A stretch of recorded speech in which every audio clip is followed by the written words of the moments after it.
Hi friends. இன்றைக்கி நம்ம பார்க்க போகிற டாபிக் கரண்ட் அஃபேர்ஸ். ரொம்ப ரீசண்டாக லாஸ்ட் வீக்கில் வந்த கரண்ட் அஃபேர்ஸ் தான் நம்ம பார்க்க போகிறோம். ரொம்ப இம்பார்ட்டண்ட்டாக இருக்கிறது மட்டும்தான் நான் இப்போ இதில் எடுத்து உங்களுக்கு வீடியோ அப்லோட் பண்ணியிருக்கேன். ஓகேங்களா? சரி, வாங்க டாபிக்குள்ளே போகலாம். ரீசெண்டாக இந்தியாவுக்கும் யுஏஇக்கும் ஓப்பன் ஸ்கை அக்ரிமெண்ட் சைன் பண்ணியிருக்காங்க. ஸோ இது ஒரு பைலேட்ரல் அக்ரிமெண்ட் தான். யுஏஇ அப்படின்றது யுனைடெட் அரப் எமிரேட்ஸ். இதில் ஒரு குரூப் ஆஃப் முஸ்லீம் கண்ட்ரிஸ் எல்லாம் சேர்ந்து ஃபார்ம் பண்ண ஒரு நேஷன் தான் இது. சரிங்களா? ஸோ அரப் எமிரேட்ஸ் எல்லாருமே இதில் இருப்பாங்க. லைக் அபுதாபி, துபாய், சார்ஜா, இதெல்லாமே யுனைடெட் அரப் எமிரேட்ஸ்குள்ளே இருக்குது. 7 கண்ட்ரிஸ் மொத்தம். சரிங்களா? இந்த 2 கண்ட்ரியும் இப்போ இந்தியாவும் யுஏயும் எதுக்கு இந்த சைன் பண்ணியிருக்காங்க அப்படின்னு பார்த்தீங்கன்னா, ஆல்ரெடி ஃப்ளைட்ஸ்லாம் நம்மளுக்கும் அவங்களுக்கும் இயங்கிக்கிட்டு தான் இருக்குது. But international passenger and cargo service அதிக நம்பர்ஸில் இல்லை. ஒன்லி 109 ஏர் சர்வீஸ் அக்ரிமெண்ட்ஸ் இது வரைக்கும் நம்ம சைன் பண்ணியிருக்கோம். அன்லிமிட்டட் ஆஃப் ஃப்ளைட்ஸ் அப்படின்றது இல்லை. இப்போ பார்த்திங்கன்னா துபாய் ரொம்ப அதிகமாக நம்ம இந்தியாவிலேருந்து மெம்பர்ஸ் டூரிஸ்ட் போகிற ஒரு இடம் கூட.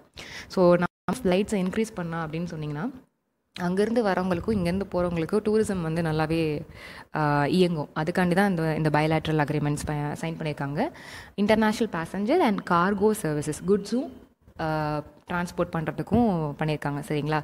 இப்போ வரைக்கும் அதில் இருக்கிற எல்லா கண்ட்ரீஸும் எல்லா சிட்டிஸில் இருந்தும் ஃப்ளைட்ஸ் வந்துட்டுருக்கு. பட் 109 ஃப்ளைட்ஸ் தான் இது வரைக்கும் வந்துட்டுருக்கு.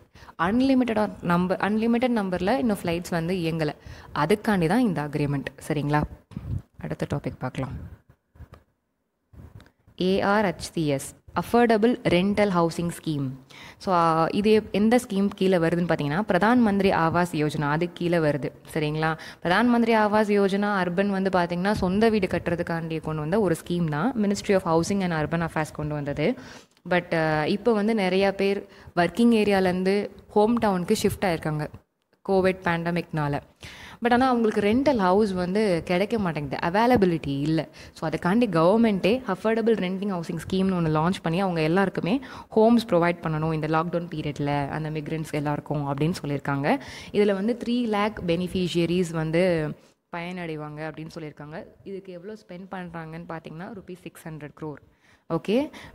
மெயினாக அவங்க ஃபோக்கஸ் பண்ணுற ஒர்க்கர்ஸ்லாம் யாருன்னு பார்த்தீங்கன்னா, மேனுஃபேக்சரிங் செக்டார், ஹாஸ்பிட்டாலிட்டி, ஹெல்த்து, அப்புறம் கன்ஸ்ட்ரக்ஷன், இதில் இருக்கிற ஒர்க்கர்ஸை தான் அவங்க டார்கெட் பண்ணுறாங்க. சரிங்களா? அடுத்த ஸ்கீம் பார்க்கலாம். அடுத்து என்னது? World health organisation. So world health organisation பற்றி இந்த இயர் கொஷின் வர்றதுக்கு நிறைய வாய்ப்பு இருக்குங்க. அது டிஎன்பிசியாக இருக்கட்டும் இல்லை யூபிஎஸ்சியாக இருக்கட்டும். ஏன்னா நிறையா சேஞ்சஸ் நடந்துகிட்டே இருக்குது. ஸோ WHO வாட்ச் பண்ணிகிட்டே இருங்க. அவங்க என்ன இன்ஃபர்மேஷன் கொடுக்குறாங்க, என்ன கண்ட்ரி அவங்களோட என்ன அக்ரிமெண்ட் சைன் பண்ணுறாங்க, இல்லை எந்த கண்ட்ரி வெளியில் வருது, எந்த இன்ஃபர்மேஷன்னாலும் அப்டேட்டடாக இருங்க WHO பற்றி. ஓகே. WHO எப்போ ஆர்கனைஸ் பண்ணாங்கன்னு பார்த்தீங்கன்னா 1948 பண்ணியிருக்காங்க. எதுக்கு அப்படின்னு சொன்னால், இன்டர்நேஷ்னல் ஹெல்த் இஷ்யூஸை ஃபேஸ் பண்ணுறதுக்காண்டி. இப்போ ஒவ்வொரு நேஷனோடைய ஹெல்த் இஷ்யூவை ஃபேஸ் பண்ணுறதுக்காண்டி அந்தந்த நேஷன் ஒரு ஆர்கனைசேஷன் வச்சுருப்பாங்க. இது ஹோல் குளோபல்கே கொண்டு வந்த ஒரு இன்டர்நேஷ்னல் ஆர்கனைசேஷன். சரிங்களா? ஸோ இதனுடைய டிசிஷன் மேக்கிங் பாடி யாருன்னு பார்த்தீங்கன்னா annual world health assembly. So எல்லா மெம்பர் ஸ்டேட்ஸும் இதில் கலந்துப்பாங்க. அவங்க எந்த டிசீஸை எராடிகேட் பண்ணணும், எந்த டிசீஸை கண்ட்ரோல் பண்ணணும்னு சொல்லி ஆனுவல் வேர்ல்டு ஹெல்த் அசம்பிளியில் இது பண்ணுவாங்க. அண்ட் இப்போது ஹூ ஏஷியாவில் இந்த டிசீஸ்லாம் அதிகமாக இருக்குது, அதை கண்ட்ரோல் பண்ணணும் அப்படின்னு சொல்லுவாங்க. நார்த் அமெரிக்காவில் பர்டிகுலர் டிசீஸ் ரொம்ப அதிகமாக இருக்குது, அதை கண்ட்ரோல் பண்ணணும்னு சொல்லுவாங்க. இது எல்லாமே எங்கே டிசைட் பண்ணுவாங்கன்னா வேர்ல்டு ஹெல்த் அசம்பிளி தான். சரிங்களா? இப்போது ரீசெண்டாக இதை பற்றி அப்டேட்டான நியூஸ் என்னென்னு பார்த்தீங்கன்னா, US நாங்கள் ஃபார்மலாக வித்ட்ராயல் பண்ண போகிறோம் ஹூவில் இருந்து அப்படின்னு சொல்லியிருக்காங்க. ஏன் அப்படின்னு பார்த்தீங்கன்னா, இந்த பேண்டமிக்கை அவங்களால கண்ட்ரோல் பண்ண முடியல. USAக்கு அவங்க ஒன்றும் அதிகமாக சப்போர்ட் பண்ணுற மாதிரி எங்களுக்கு தெரியல. இனியாரும் அவங்க சயின்டிஸ்ட்டை பயன்படுத்தி ப்ரொமோட் பண்ணி மருந்தை கண்டுபிடிச்சிருக்கணும். எங்கள் பீப்புளெலாம் ரொம்ப அஃபெக்ட் ஆகிட்டுருக்காங்க. வருஷத்துக்கு பார்த்தீங்கன்னா $400 million நாங்கள் கொடுத்துட்ருக்கோம். $400 million, 4 million சொல்லிட்டேன், சாரி, $400 million நாங்கள் கொடுத்துட்ருக்கோம். பட் எங்களுக்கு அதனால் எந்த யூஸ் இருக்கிற மாதிரி தெரிலன்னு சொல்லி ட்ரம்ப் ஸ்டேட்மெண்ட் கொடுத்துருக்காரு. சீக்கிரமே நாங்கள் வெளியில் வரப்போகிறோம் தான் சொல்லியிருக்காங்க, இன்னும் வரலை. சரிங்களா?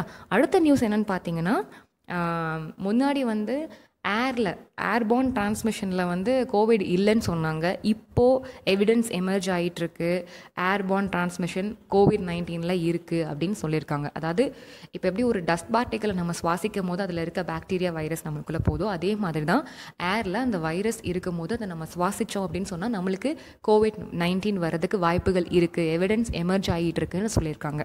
சரிங்களா, இதுதான் recent updation. Next FCRA, foreign contribution regulation act. இந்த ஆக்ட் எதுக்கு இந்தியாவுக்கு கொண்டு வந்தாங்கன்னு பார்த்தீங்கன்னா மானிட்டரி டொனேஷனுக்காண்டி கொண்டு வந்தாங்க. ஏதாவது ஃபாரின் ஏஜென்சியோ ஆர்கனைசேஷனோ ஃபண்ட் டொனேட் பண்ணுறாங்க அப்படின்னு பார்த்தீங்கன்னா ஃபார் த என்ன சொல்கிறது, ஒரு cultural purpose, social purpose, educational purpose என்ஜிஓஸ்க்கு ப்ரொவைட் பண்ணுறாங்கன்னா இந்த ஆக்ட் மூலியமாக தான் அவங்க ப்ரொமோட் பண்ணியாகணும். ஐ மீன் மணி வந்து டொனேட் பண்ணியாகணும். இது எப்போது ஆரம்பித்தாங்கன்னு பார்த்தீங்கன்னா 1976 இந்த ஆக்ட் பாஸ் பண்ணியிருக்காங்க. மேஜராக இந்த ஆக்டை மாடிஃபை பண்ணியிருக்கிறது 2010 மாடிஃபை பண்ணியிருக்காங்க. சரிங்களா, ஸோ இது முக்கியமாக கவர்மெண்ட் ஆஃப் இந்தியா எதுக்கு இந்த ஆக்டை எனாக்ட் பண்ணாங்க அப்படின்னு பார்த்தீங்கன்னா நிறைய என்ஜிஓஸ் வந்து ஃபார்ம் பண்ணிவிட்டு லீகலாக ரெஜிஸ்டர் பண்ணாமல் ஃபாரின்லேருந்து டொனேஷன் வாங்கி அவங்க பர்சனல் பர்பஸ்க்காண்டி யூஸ் பண்ணிகிட்டு இருக்காங்க. ஆனால் சொசைட்டிக்காண்டி தான் நாங்கள் கொடுக்குறோம் அப்படின்னு சொல்லி ஏமாற்றிட்டுருக்காங்க. ஸோ அந்த மாதிரி பேங்க் அக்கௌண்ட்லாம் கண்டுபிடிச்சி அதை ஃப்ரீஸ் பண்ணணும்.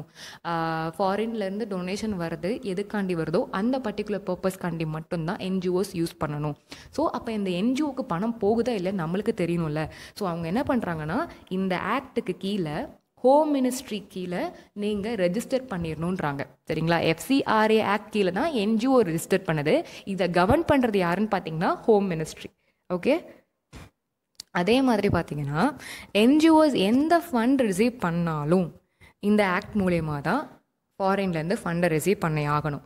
ஒருவேளை இதில் வந்து ரெஜிஸ்ட்ரேஷன் ஒரு என்ஜிஓ பண்ணலை அப்படின்னு பார்த்தீங்கன்னா எந்த ஒரு ஃபண்டுமே அந்த என்ஜிஓவுக்கு ப்ரொமோட் பண்ண மாட்டாங்க இதில் ரெஜிஸ்டர் பண்ணுற வரைக்கும், ஃபாரின்லேருந்து வாங்குறதா இருந்தால் மட்டும். சரிங்களா, ஸோ மெயினாக இந்தியாவில் வந்து இந்த பர்பஸ்க்காண்டி தான் என்ஜிஓஸ் ஸ்டார்ட் பண்ணணும்னு சொல்லியிருக்காங்க.